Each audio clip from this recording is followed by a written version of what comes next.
Besides the glamour and glitz of the recent Oscars, there are beginning to ask, now that our real estate market's COVID-19 has spread to 28 countries, to shift their remaining stock following yesterday's shock.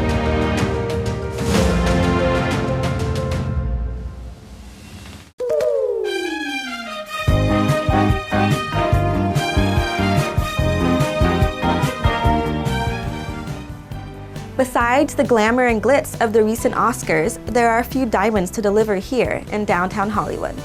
So let's first go down under to Australia, where Sir Elton John's promoters say the stricken pop legend will be okay to kick off his Australian tour later this week, after cancelling 2 of his remaining New Zealand shows. There are many Aussie fans breathing a sigh of relief. Back home, for the past several months, there have been rumors of a Brad Pitt and Jennifer Aniston reconciliation. For many, the fact that Brad and Jen remained closed-mouthed on the issue said everything. It seems they are very much not together. Too much for me, who wants a happy fairy tale ending. Moving right along, as you've certainly heard by now, Harry and Meghan have stepped down from their roles as senior members of the royal family. And albeit the hate comments have followed Meghan to Canada, the couple has chosen to focus on what's more important to them and have devoted themselves fully to their philanthropic efforts globally. More Hollywood stories coming up after the break. Stay with us.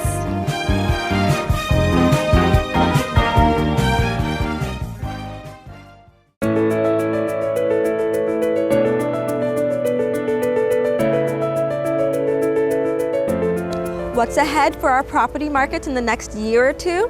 That's a question people are beginning to ask now that our real estate markets have turned the corner.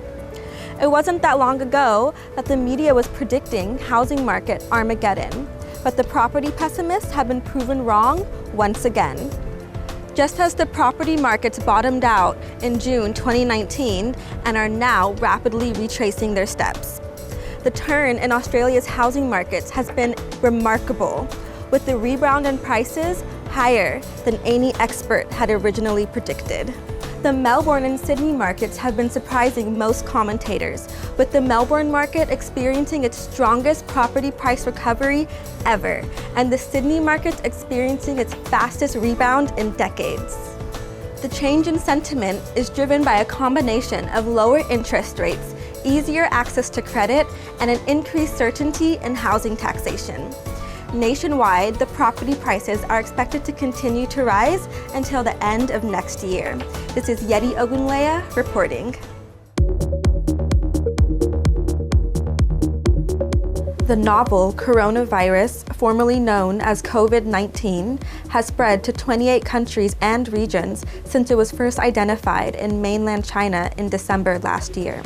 Globally, it has infected tens of thousands of people.